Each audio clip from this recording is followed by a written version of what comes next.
గతి తార్కిక భౌతికవాదానికి విరుద్ధంగా మనం ఏం పోలేదు. పార్టీని విప్లవోద్యమాన్ని మనం కాపాడుకోవాలని చెప్పి అనుకున్నాం. మనం పూర్తి నిర్ణయం తీసుకోలేదు. ఆ నిర్ణయాన్ని ఫైనల్ చేసుకోవడం కోర్ సమావేశంలోనే, సీసీ కోర్ సమావేశంలోనే నిర్ణయం తీసుకుందాం అనేటువంటిది అనుకున్నాం. తను రాసినటువంటి చెప్తాను నేను, కామ్రేడ్ బిఆర్ దాదా రాసినటువంటిది చెప్తాను.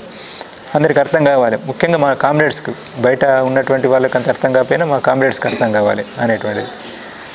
తను చెప్పినటువంటిది, తను రాసినటువంటిది నాకు, మనం తప్పేమీ చేయలేదు, సరి అయినటువంటి నిర్ణయమే తీసుకున్నాము, సరిగ్గానే వ్యవహరించినాము, ప్రక్రియలో పూర్తిగా మనం సరిగ్గానే వ్యవహరించినాము, సమస్య ఏమీ లేదు, అది గతితార్కిక భౌతికవాద నియమాలకు భిన్నంగా మనం ఏమీ పోలేదు, అది సరి అయినటువంటిదే, కోర్ సమావేశంలోనే ఫైనల్ నిర్ణయం చేసుకుందాం అనేటువంటిది అనుకున్నాము.